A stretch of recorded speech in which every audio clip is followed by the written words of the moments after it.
وعملا متقبلا ورزقا طيبا اللهم انفعنا بما علمتنا وعلمنا ما ينفعنا وزدنا علما. Ameen.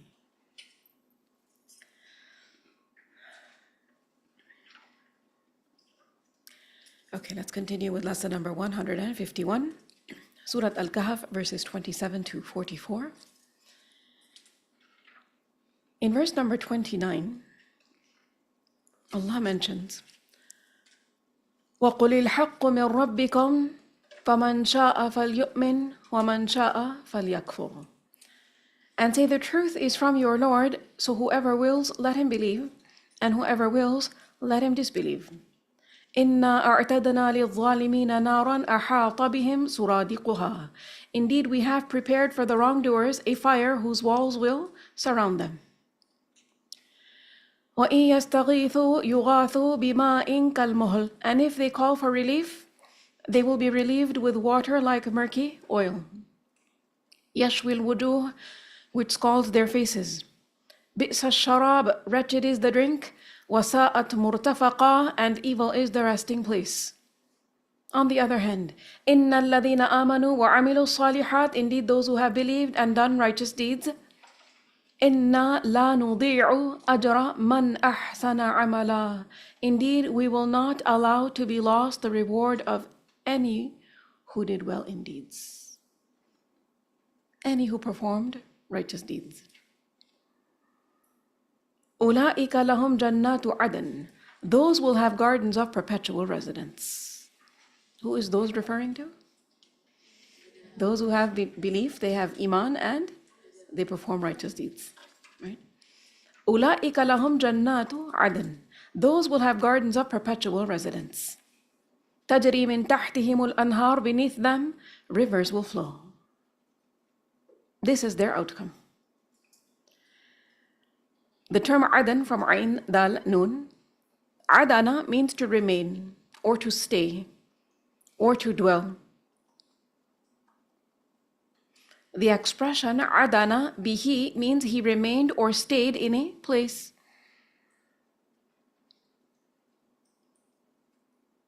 And Jannatu Adan is understood to be the proper name of Jannah.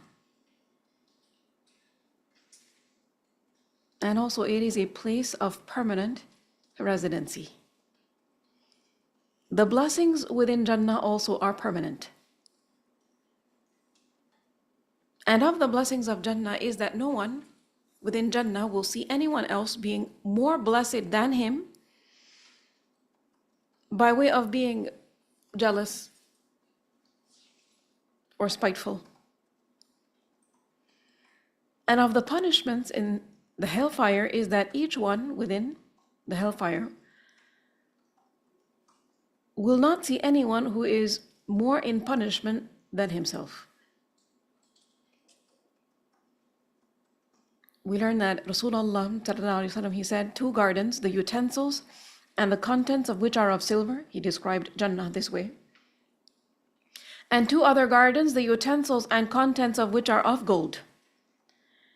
And nothing will prevent the people who will be in the Garden of Eden from seeing their Lord except the curtain of majesty over his face. أُولَئِكَ لَهُمْ جَنَّاتُ عَدْنٍ. Those will have gardens of perpetual residence. تَجْرِي مِن تَحْتِهِمُ الْأَنْهَارُ. Beneath them, rivers will flow. Beneath them, meaning beneath their dwelling places, their palaces. And also under the trees and the gardens. And also this can imply under their control. Meaning they will be able to direct the rivers in whichever direction they want. تَجْرِي مِن تَحْتِهِمُ الْأَنْهَارُ. Beneath them, rivers will flow. And when it comes to the rivers of Jannah, we learn about them in Surah Muhammad, verse 15. مَثَلُ الْجَنَّةِ. The description of Jannah. الَّتِي وُعِدَ الْمُتَّقُونَ. Which the righteous are promised. فِيهَا أَنْهَارٌ. Wherein are rivers. مِن مَاءٍ غَيْرِ آسٍ. Of water unaltered. وَأَنْهَار. And rivers. مِن لَبَنٍ لم يتغير طعمه, of milk the taste of which never changes. وأنهار, and rivers. من خمر, of wine. لذة للشاربين, delicious to those who drink. وأنهار, and rivers. من عسل مصفى, rivers of purified honey. And here Allah mentions further, يحلون فيها من أساور من ذهب. They, meaning the inhabitants of Jannah, will be adorned therein with bracelets of gold. The term يحلون from ha lam ya. The term hilya is used for adornments, decorations. So يحلون, they will be jeweled.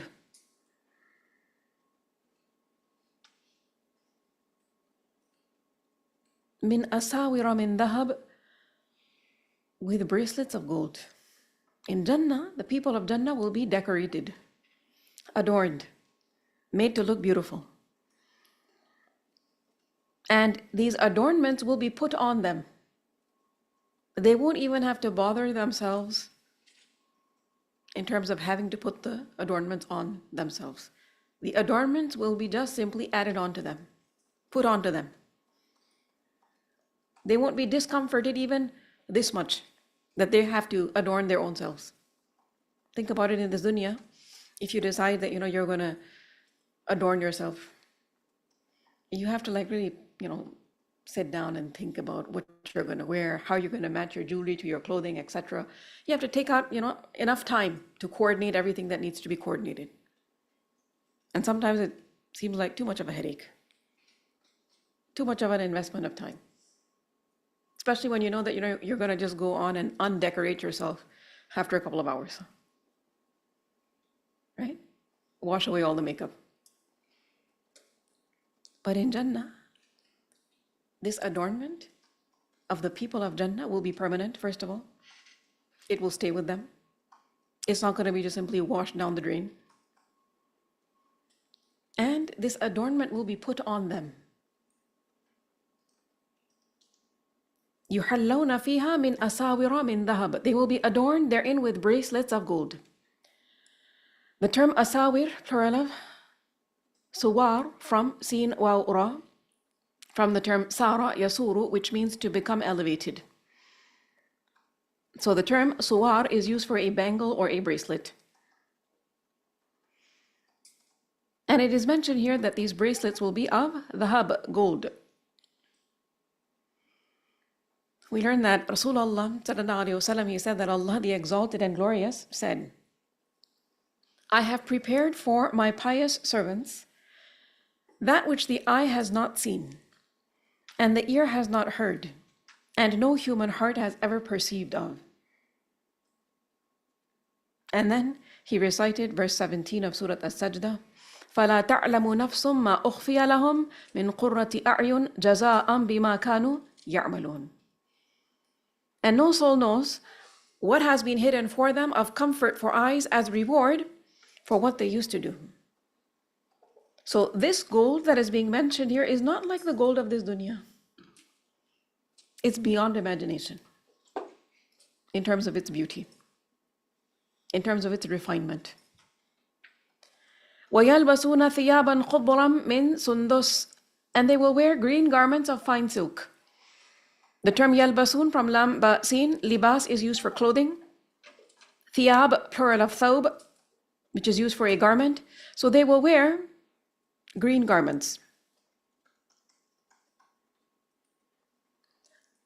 Min sundus, of fine silk. Sundus from sin, nun, dal, sin. And sundus is used for fine silk that is soft and delicate and light. But what if somebody prefers thicker silk? So Allah mentions wa istabraq, and brocade. And this is the kind of silk which is thicker, and it also has a woven pattern, a raised pattern on it. So it kind of feels good when you pass your hand over it. It has texture. It is said about this term istabraq that it is Arabized from the Roman language.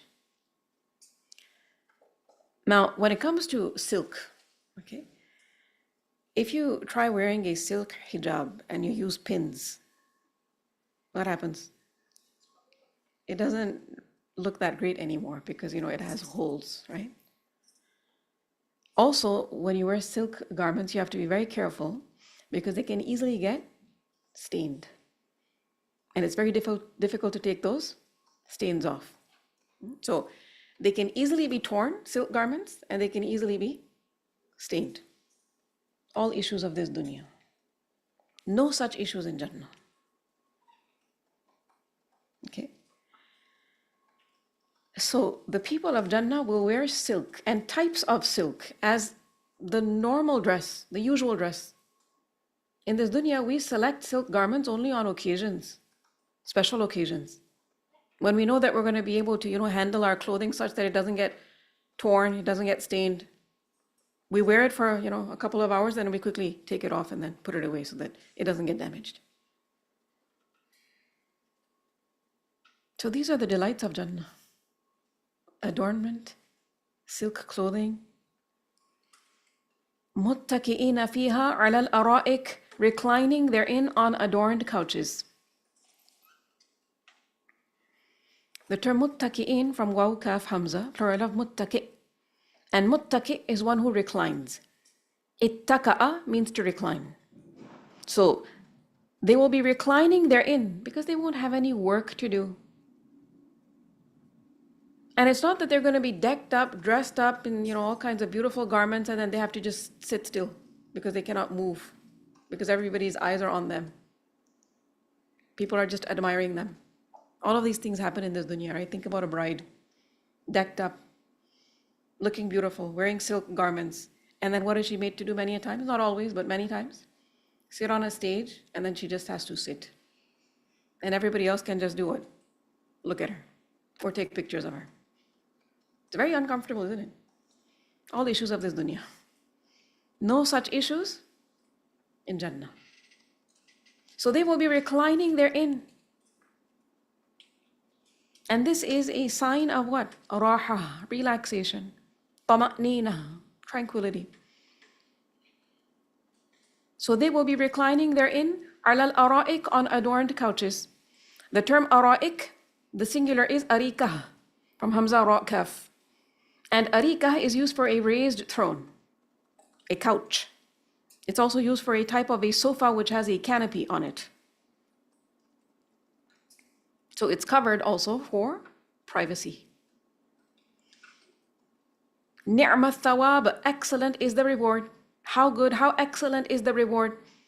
The jaza of Jannah, which includes the best kinds of foods and best kinds of clothings and adornments and resting positions also, which are comfortable and also private. Ni'ma thawab, excellent is the reward. Wa hasunat murtafaqa, and good is the resting place. How blessed is Jannah as a reward for the doers of good. What an amazing place to dwell in and rest in. And also notice here, where there is mention of the adornment in the form of bracelets of gold, which will be placed on the people of Jannah, there is also mention of يَلْبَسُونَ ثِيَابًا خُضْرًا. They will wear green garments, meaning they will put those on themselves. Because at times, you want to also have some say in what it is that you're wearing, right? People have different types of likes and dislikes, right? So in Jannah, people will get whatever it is that they want. So they will be dressed in the most beautiful of garments and adorned also with the most beautiful jewelry. Sitting in positions, reclining and resting. What an amazing reward. What an amazing resting place. But many, many people are striving for this kind of enjoyment and beauty here in this dunya, at whatever cost. We find it very difficult to, wear the same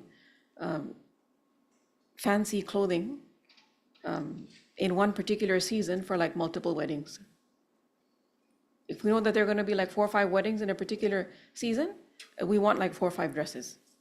Because how can we be seen, wearing the same fancy dress on multiple occasions? These are issues that we deal with here.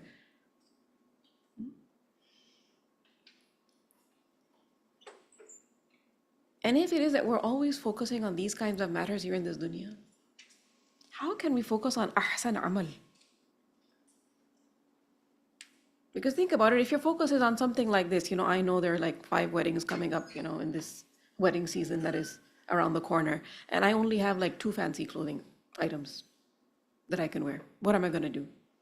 And you're worried about only saving up enough money so that you can buy, the 3rd and the 4th and the 5th. Can you really be as charitable as you need to when it comes to people who are very needy, who don't have the basics even? The winter months are approaching and they don't have jackets to wear. They don't have mittens. They don't have proper shoes to wear, boots to wear. And you see these people on the street sometimes, you're aware of them. You also are invited through different platforms to donate. And to not donate only old items that you've used, but to donate new ones. Perhaps use some money that you have and buy new jackets for people who cannot afford them. How can you focus on doing something like this, which is ahsan amal, if you're crying only about the fact that you don't have 5 fancy clothing items to wear for the weddings? You only have 2. Right? We also learn in Surah al-Furqan, verse number 24, Ashabul Jannah, the companions of paradise, that day, yawma'id, are in a better settlement, خَيْرٌ مُسْتَقَرًّا وَأَحْسَنُ مَقِيلًا, and better resting place. Better settlement and better resting place. Then also we learn in Surah Al-Hajj, verse number 23, إن الله يدخل الذين آمنوا وعملوا الصالحات جنات تجري من تحتها الأنهار يحلون فيها من أساور من ذهب ولؤلؤا ولباسهم فيها حرير. Indeed, Allah will admit those who believe and do righteous deeds to gardens beneath which rivers flow. They will be adorned therein with bracelets of gold and pearl, and their garments therein will be silk. But again, many people are focusing too much on trying to create this kind of a Jannah here in this dunya. And Shaitan also deceives people into thinking that this is something that is achievable. And so such people forget about the hereafter, the eternal life. And they just go on serving this dunya, this temporary life. So the description of Jannah being mentioned here is a reminder. You cannot get into this Jannah without ahsan amal. Focus on ahsan amal. Do not be neglectful when it comes to ahsan amal. Now, let's stop for a moment and think about what ahsan amal is. Because in the beginning of the surah, we were reminded of the fact that we're being tested on account of ahsan amal, right? This dunya is full of all kinds of adornments, and we're being tested here in the middle of all of these different kinds of adornments. Why? What's the test about? Ahsan amal. Which of you is going to come away with ahsan amal? And again here, where there is description of Jannah, we're reminded of the importance of ahsan amal. So again, ahsan amal is the kind of amal that is performed with what? Sincerity, purely for the sake of Allah, and conformity with the sunnah method. Right? Rasulullah sallallahu alaihi wasallam, he was asked on one occasion, which deeds are the best? Now, just from this question, stop for a moment and think. Those who are asking this question, clearly what is their focus on? They want Jannah. Which is why they're focusing on what? What are the deeds which are ahsan? That's what they want to know. Rasulullah sallallahu alaihi wasallam was asked this question by the Sahaba, which deeds are best? Rasulullah sallallahu alaihi wasallam, he said, to bring happiness to a believer, to satisfy his hunger, to clothe his nakedness, or to fulfill his needs. This is the sunnah method. This is ahsan amal. The other day, as I was exiting the building, I I had a brief encounter with one of our staff members who works here in the building on a regular basis, and she was happy, and I was happy to see her happy. And she also made mention of something small, but something very meaningful. And she said that, there was a person, I don't know who this person was, by the way, who comes here to learn the Qur'an. I don't know from which course. But she mentioned she comes to me and she embraces me, she hugs me, she says some nice words to me before she exits the building.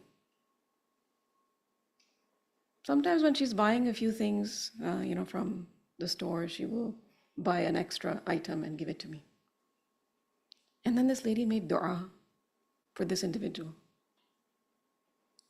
And this individual has, done what they've done and they've gone, right? This is ahsan amal, making someone happy, purely for the sake of Allah. How many times do we do these kinds of things? We think it's an inconvenience. It's not an inconvenience if it matters so much to someone. Maybe that someone didn't really actually receive a hug the whole day. And you came along and you just gave them a hug, just some kind words you exchanged with them, made them feel good. This is ahsan amal. To satisfy someone's hunger, to just buy something extra from the cafeteria and gift it to somebody. This is ahsan amal. To contribute a little bit of money, when you learn about a winter drive where people are collecting money and sometimes even, coats and jackets and mittens, etc., to clothe those who don't have enough, to keep themselves warm. This is ahsan amal. This amazing Jannah that we're learning about is for such people who perform ahsan amal.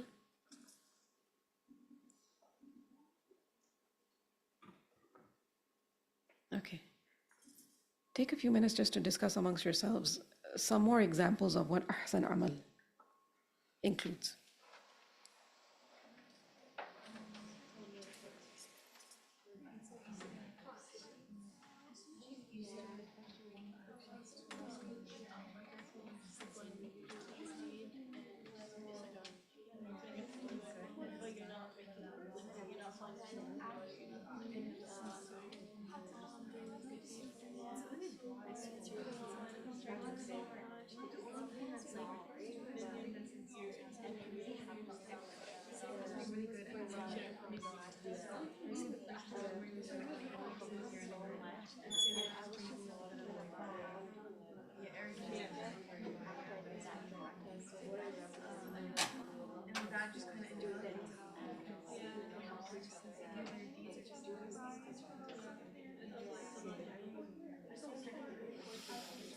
Okay, what did you discuss? Let's hear some examples.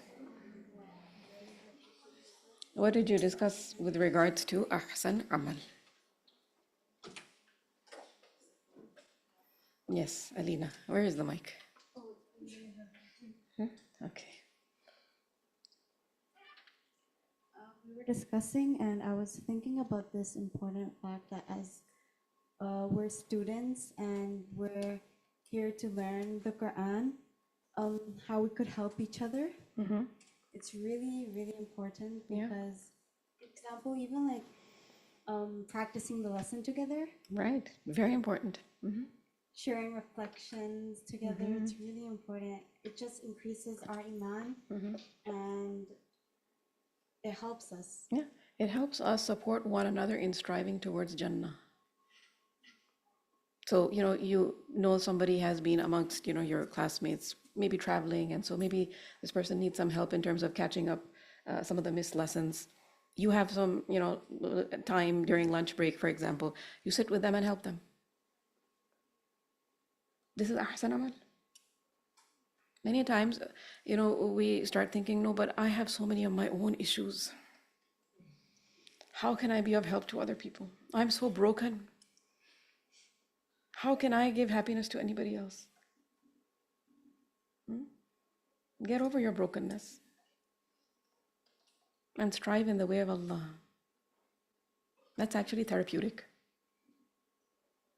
And everybody has some brokenness in their lives. Right? Just because your brokenness is different from the person next to you, it doesn't mean that, you're the only one who faces brokenness. People have their own issues, own problems that they're dealing with. Try to alleviate someone's difficulty because you know what difficulty feels like, right? You know what it feels like to feel brokenhearted. You know of somebody else who potentially also is brokenhearted. You help them feel better and do it fi sabilillah, for the sake of Allah, seeking the countenance of Allah. This is ahsan amal. Imam al-Shafi'i, he said, Siru ila Allahi urjan wa makasir. He said, travel towards Allah, even if it is that you're lame and broken. Because waiting for soundness in terms of health and well-being is idleness. So don't wait for a time in your life where your health will be perfect, your financial standing will be perfect, you're going to be like really, really happy because you have everything that you could possibly want in life, then you will help other people. Don't wait for that time. Do as much as you can now with whatever you have. That is striving towards Allah. Urjan and makasir. Even if it is that, you're kind of limping yourself because this hurts and that hurts. And you're kind of broken, maybe not physically, but maybe emotionally. Maybe there's certain relationships in your life that are not really picture perfect. It's okay, still strive towards Allah in that state. This is ahsan amal. Okay, anything else? Yes, Sister Shabana.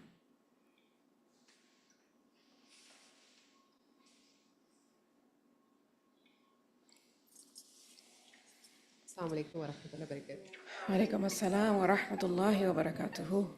I think every action or deed that we do is based on sincerity. Since I read the ayah Mukhlasin, and Allah says, those people, my slave, you will not have any authority on them. So after that, I'm very conscious. Whatever I do, I try my best to be mukhlis. And I will just give one example. Like yesterday in the middle of my night, like in my assignment, it was 1:30 a.m. of night, and I was doing like Juz 14 assignment, and I was doing my Amal story about Mukhlisin, and a text came from Pakistan, and she knew that it's 1:30 here, and she said salam, and she, are you awake? And then I said, yes, I'm awake, but I'm busy right now. So if it's not urgent, we can. I said this, but then I was writing this story about Mukhlasin, and then there must be something, and then she said, okay, we will talk. And then after 3 minutes, I called her, and I said, what is it? And she was really disturbed, and she was crying. And what you said to bring a smile to another, and I was trying to calm her down, and I was like, and then there was some issue between her and in-laws, and I have good relations with the in-laws, and she was trying to approach me to talk to her in-laws and to solve the issue. So it took my 30 minutes, my sleep time. And then I just closed my computer, and I was like, and because this is what it is, I think whatever we do it, and throughout whatever, it's not this amal is ahsan, and this is not ahsan, and this is not ahsan. So based on our sincerity and our niyyah. Innama al-a'malu bin-niyat, right? And also, you see, if you're very sincere in terms of really wanting to do what is most pleasing to Allah, because you love Allah the most, you have most amount of hope in Him, and you fear Him the most, Allah will pave the way for you. He will facilitate matters. Somebody will call you randomly, and you think it's random. It's actually not. Somebody who really needs your help, and Allah grants you that opportunity because you actually want to be amongst those who are doers of good. Right? Which is why we need to do a lot of istighfar, because sometimes opportunities are there. It's just that we don't have the inner capacity to avail of them. One of the scholars said something interesting, and that is that if you feel that you're distant from Allah, ask yourself, who moved?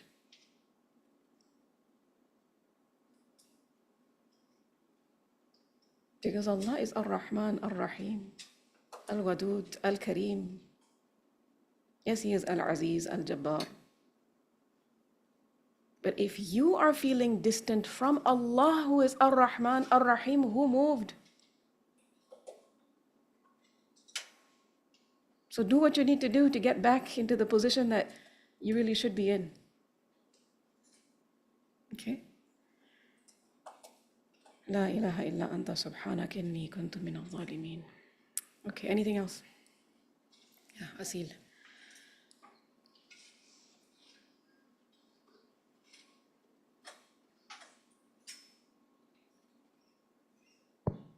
Assalamualaikum.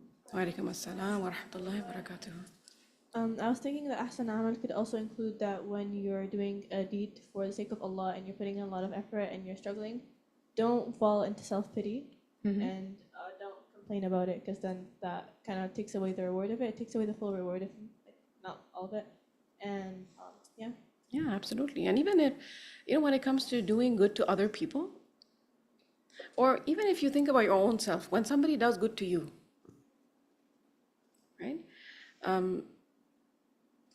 Do you like it when they've done good to you, but then they also like sometimes remind you, remember I was kind to you that day? Remember I shared my lunch with you? You don't like it, right? You don't like it. You'd rather they not do anything for you if that's how it's going to be.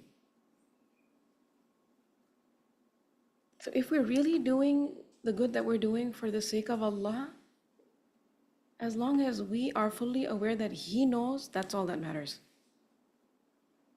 And then we also have to protect our deeds from being wasted, because sometimes you do something good and then you waste that goodness. Right? So it's important to perform righteous deeds, but also guard those deeds. Right? Okay. Yes, Basra. Assalamualaikum. Wa alaikum assalam wa rahmatullahi wa barakatuh. I just wanted to add to Asil's for Ahsan Amala, and I was thinking about it actually for the past couple of days, and subhanallah, like I was listening to a podcast, right, and they were talking about like the things that we don't know but sometimes we just do, and then it just kind of like ruins our deeds that we do in our day-to-day.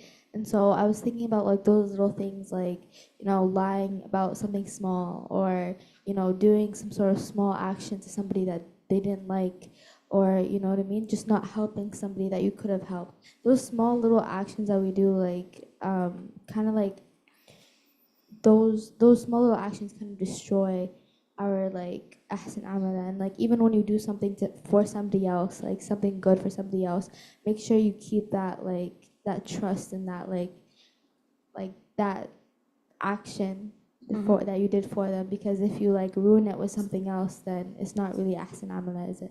Yeah, true. Okay, anything else anybody would like to share? Yes, go ahead, Hafsa.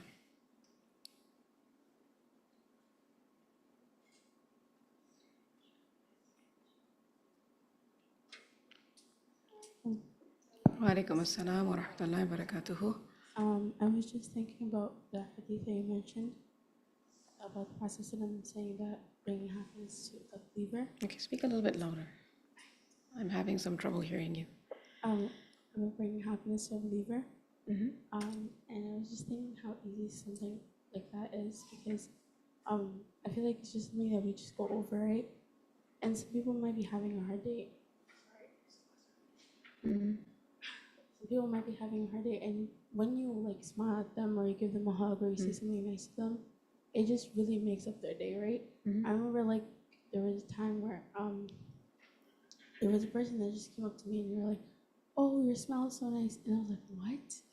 Right? And it just like makes your day so much. But when you realize it within yourself, you don't go ahead and do it to someone else. And I feel like when we end up doing that to others, especially like our fellow Muslim believers, we just end up like also not only getting good deeds, but also like making a person happy too. Yeah. And then also in making someone happy, again, we need to remain balanced in whatever we do. We need to focus on, making other people, fellow believers, happy. But that doesn't mean just do anything and everything that people want you to do. Just make them laugh. And in order to make them laugh, do the most ridiculous things. Because you learned the hadith that, of the best deeds is to make a believer happy. There is no obedience of the creation in the disobedience of the Creator. So if you're going to be obnoxious, giggling and running here and there and loud, disturbing the peace of a particular place because, I have to make my friends happy. This is not ahsan amal, is it? This is not ahsan amal. So, ahsan amal is only ahsan amal if it is done with ikhlas, sincerely for the sake of Allah. Ask yourself, everything that you say, everything that you do, is it done with sincerity? Are you mindful of Allah? Yes, Zainab.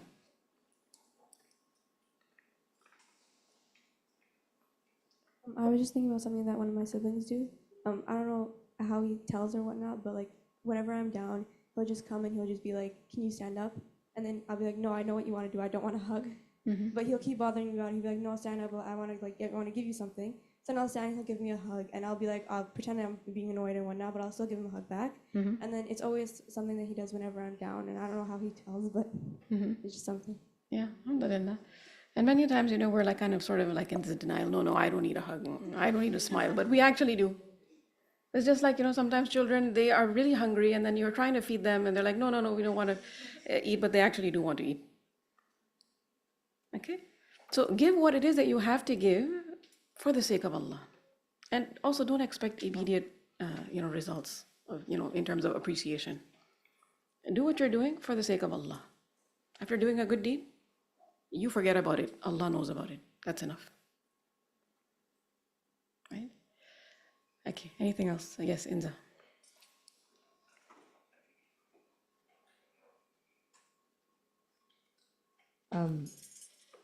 Going back to what you said about giving what you have, I think something we all have and should be giving is whatever little that we learned within the class. So I think sharing knowledge can also become an ahsan amal.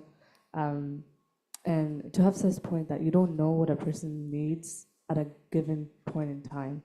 And subhanAllah, last week I had a conversation with someone, probably one of the best conversations I've had in my life. And it was all just like surrounded with like what we were learning. And I was like boasting that entire week about how amazing of a lesson we learned. It was Surah Isra. And I was going wild, even like during lunch, not having a whole bunch of conversations. And that conversation traveled outside of school too. And so I unexpectedly had this conversation with someone. And it was just so profound, and it was so rewarding to see how much of like what I was saying was actually getting received, and that too in a positive way, to the point where like I could see the tears in the other person's eyes, and I was like, when it's really penetrating the heart, subhanAllah. So, and again, it might not have been a person that I would expect myself to have this deep or like this, I guess, fruitful of a conversation with. So. Sharing a little bit of knowledge, I think, can go really far for any given person. Absolutely. Very true. Alhamdulillah. Okay, it's time for us to take a break. Inshallah, when we resume, we will continue the same lesson from verse number 32. Okay, inshallah. سبحانك اللهم وبحمدك أشهد أن لا إله إلا أنت أستغفرك وأتوب إليك. السلام عليكم ورحمة الله وبركاته.